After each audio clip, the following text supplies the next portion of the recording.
Hello, folks. So, moving on with the article that we were discussing in the last video, and we were discussing mostly about front-end development trends. And in this video, we will be discussing about few more frameworks and trends that are not fully front-end. You can say they're mixed, like Next.js and few other things. And we also discussed about React Server components and HTMX in the last video. And from today, we will start with monorepos. So with more popularized micro front ends and HTML streaming, like HTMX, as we have just discussed, people are motivated to keep the code in one repository more often than before. That is why tools that help manage monorepos also become the go-to solution more frequently. So the main choice is that we want to keep all our code in one repository rather than multiple repositories. So we have this concept of monorepos. And the most popular one is Turbo Repo, and we also have NX. So Turbo Repo is an intelligent build system for JavaScript and TypeScript, and NX is a build system with built-in tooling and advanced AI capabilities. So that is continuous integration. It helps maintain and scale monorepos. What is happening? Both locally and on CI. And this is the official like homepage of Turbo, and we have Turbo Repo and Turbo Pack. So let's check out Turbo. And Turbo Repo is an intelligent build system optimized for JavaScript and TypeScript code bases. And your code base Turbo Repo uses caching to turbo change your local setup and speed up your CI. So the thing with Turbo Repo is initial setup may take some time, but once it is set up, things will go smoothly. And we will also cover turbo repos in our like tutorial videos. So like this is a very interesting topic. And we can also set up turbo repos for Next.js and also like other things, React Native and many other ways that we can set up turbo repos. And the documentation is very good. Most of it is from Vercel. And yeah, we will see. Now let's discuss about NX. So this is also something that I'm seeing for the first time. And what they're saying is smart monorepos, fast CI. NX is a build system with built-in tooling and advanced CI capabilities. It helps you maintain and scale monorepos. And let's see what they're saying. NX is powerful open source build system that provides tools and techniques for enhancing. Okay, let's look at the core features. The run tasks efficiently and cache locally and remotely. Automate dependency updates. Okay, so we have some NX plugins for this, I guess. And yeah, so also we can fine tune it and maybe we can customize it. Maybe that's what they're trying to say. And we can set up NX for, I think for Vue and many other things also.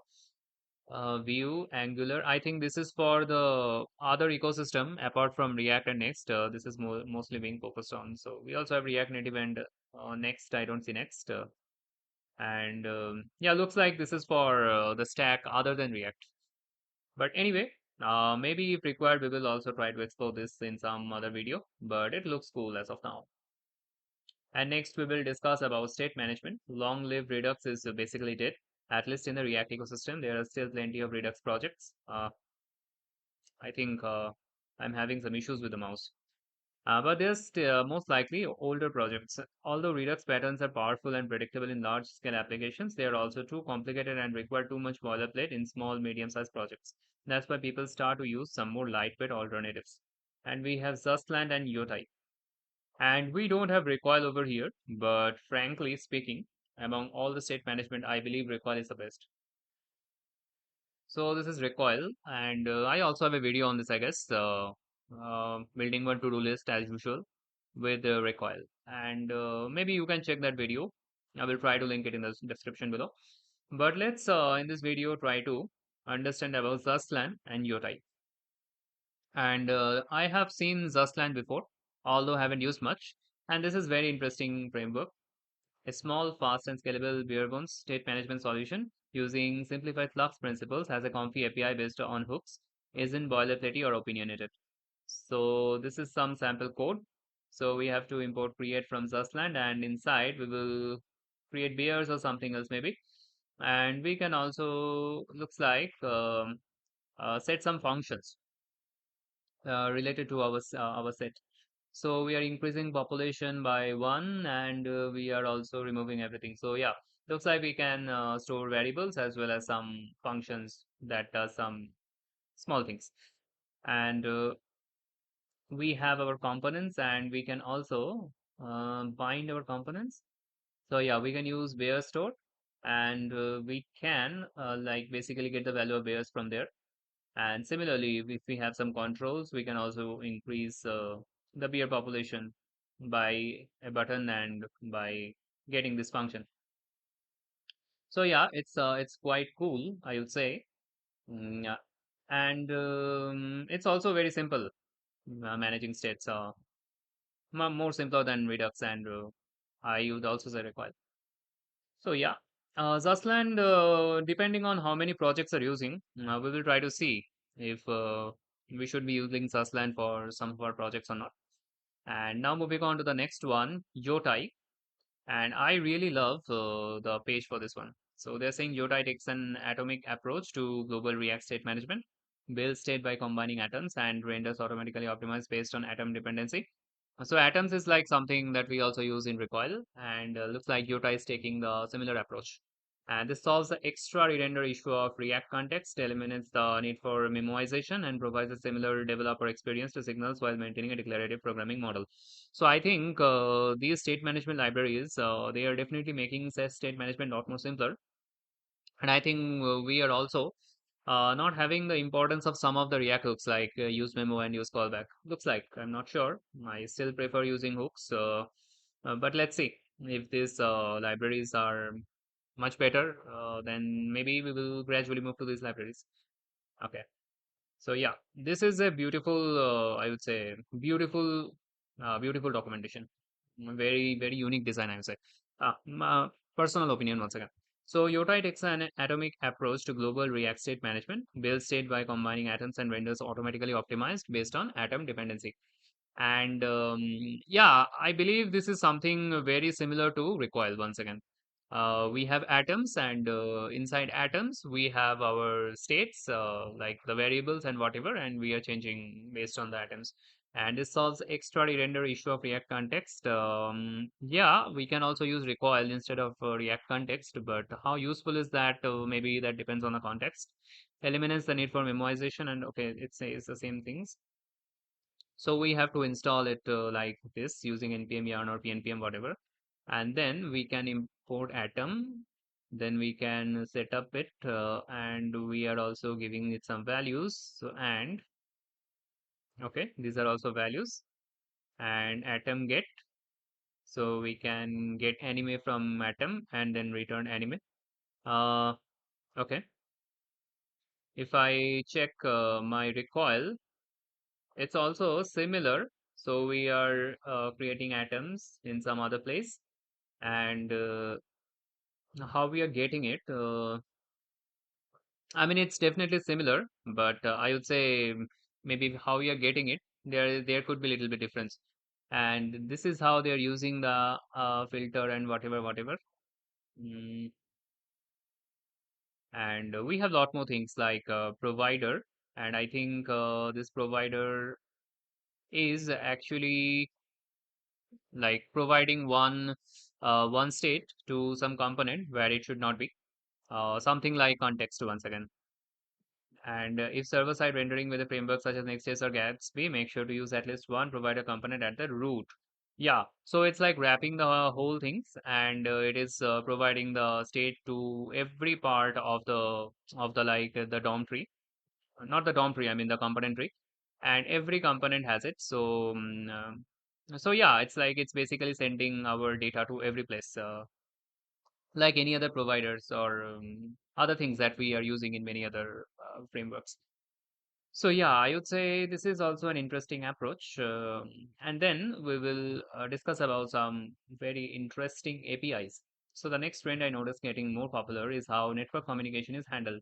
As I mentioned above, we are often shifting towards servers. That's why patterns like TRPC, GRPC start to shine here. Their advantages are clear, simple, type safe, always synchronized, self-documented, ID, autocomplete.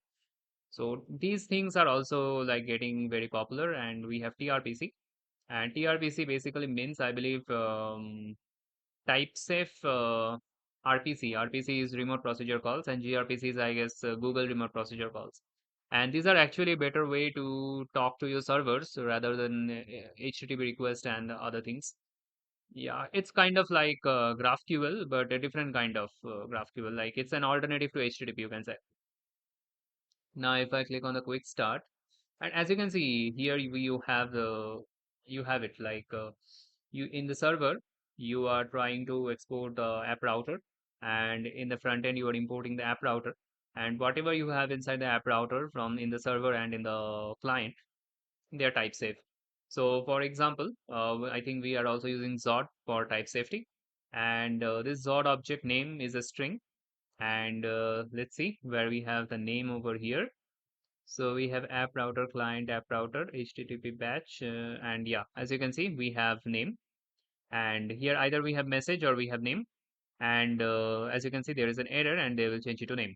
So it is like consistency between the server and the client, something that we don't have in HTTP, but TRPC gives it.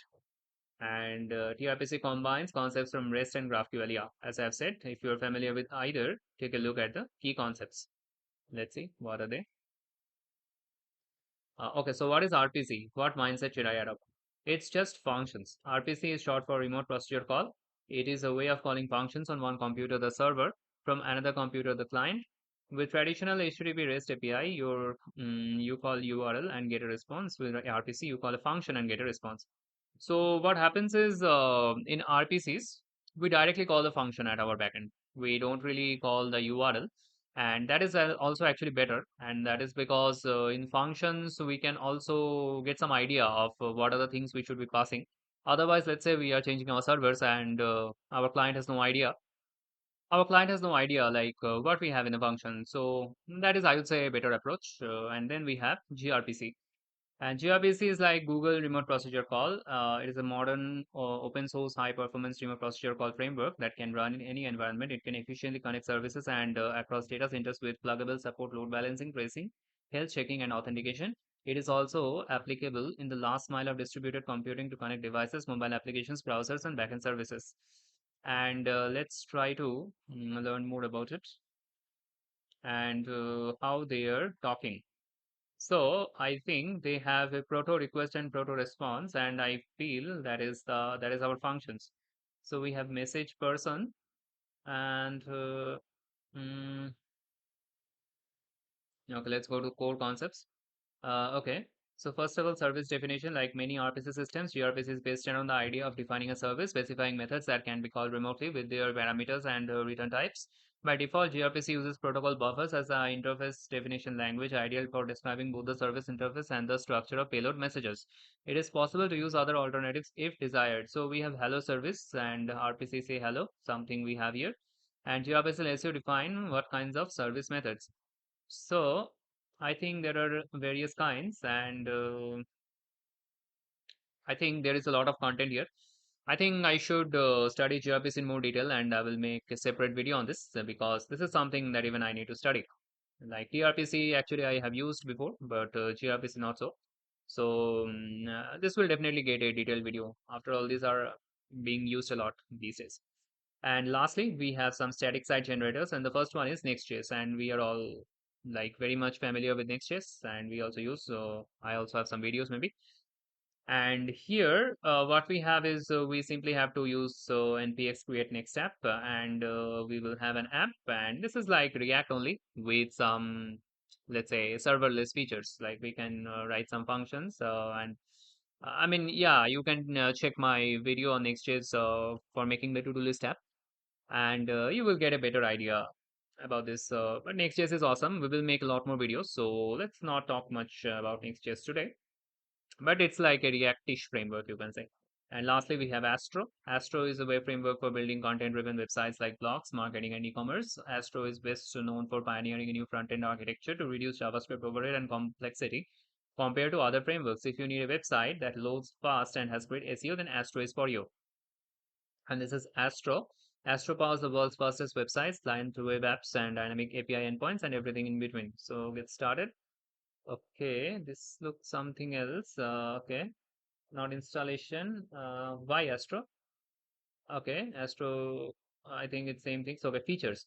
Astro is an all-in-one web framework. It includes everything you need to create a website built in. There are also hundreds of different integrations and API hooks available to customize a project to your exact use case and needs. So Islands, a component-based web app architecture optimized for content-driven websites, supports React, React, Svelte, like all the JS frameworks, and moves expensive rendering of your visitors' devices. Okay, and less line-side JavaScript to show you. Acha. So it uses less JavaScript in the client side, so that the page doesn't take much time to load. And organize, validate, and provide. Okay, TypeScript is there, and Tailwind MDX supported maybe. And design principles, I think we have discussed it also. We don't see any code. I think because this is a framework and code could be quite complex. But anyway, we will see Astro also. I think this is also another very interesting framework. Like I have also heard much about it. Okay, we have some project structure and code also. So we will have public folder where I think we will have some like some assets, and then we have SRC source, and there we will have components, layouts, and pages, and we will have some styles. Looks very much like Next.js with a different folder structure. Maybe layouts will have the different layouts of different pages, and the pages will have the individual pages. Okay, I think posts could be in Markdown format also. So that is very interesting. It's more like some static site generators. Like we have some like these days in Rust, I'm using something called Zola. So the Zola is also pretty awesome, where you can basically make pages using it should be Zola Rust. You can make pages using Markdown. So I think that is also an interesting trend. So yeah, so maybe we will discuss individually these frameworks later. Maybe we should close our video here unless it's getting way too long. Okay, so let's discuss what they are saying about changes in the market. A few words again. Companies no longer wish to take the risk of teaching new developers despite being more tech jobs and developers. This is primarily applicable to regular senior devs. Firms now place a greater emphasis on trust, and this trust is often garnered only from experienced workers. The cost of money remains high due to interest rates in the US. Okay. Yeah, yeah, I'm hearing a lot of buzz these days. The developer job market is terrible, and that is all because of I hear because of interest rates. I have also an interesting video coming up soon regarding this. Okay, leading startups to struggle to obtain financing from investors and banks. I expect situation will improve slightly. Okay, fine. This is expectation. Like I also have. I also noticed that probably because of problems with money, companies are more often are trying to hire full stack. Full stacks are mostly experienced people from medium to high expertise in both front end and back end areas. Overall, as always, the more experience you have and more skills you acquire, the better job you can. Okay, that's definitely true. Everybody knows it. It's always such a future of front end. It's always challenging or impossible to predict the future, especially now when everything is accelerated rapidly after the AI hype. Yeah, actually, AI hype is there. That's right. But sometimes the AI softwares are doing a lot more stupid stuff than even human beings. Keep in mind that in the observations described above are based solely on my experience on working on projects. Okay, that's fine. I believe and everything will start to stabilize soon as things are overwhelmed by the numerous changes introduced by the front-end ecosystem. If you feel the same way, remember you are not alone. Overall, it's a positive change that web development is improving, allowing us to create better apps for users. Yeah, I like how the article is ending on a positive note. My final recommendation: stay focused, keep learning, and remember that our job is to deliver a good performant product that solves specific customer issues rather than using shiny new tools that no one in your team member is familiar with. Yeah, absolutely, absolutely. So that's why I always prefer using React and now Next, because I think a lot of people are using that. And I also don't mind using some old tools because most of the team members are familiar with it. So always the shiny new tool doesn't get the job done. So we should remember it always. And yeah, so I'll say that's it for this video. And also, I should mention that I have opened a Discord server. So if you want to discuss like things about tech and other things with me, you can definitely join our Discord server. Like right now, there are not that much people, but maybe you can increase the number. And I will keep it in the description below. So that's it for this video, and I will see you next time.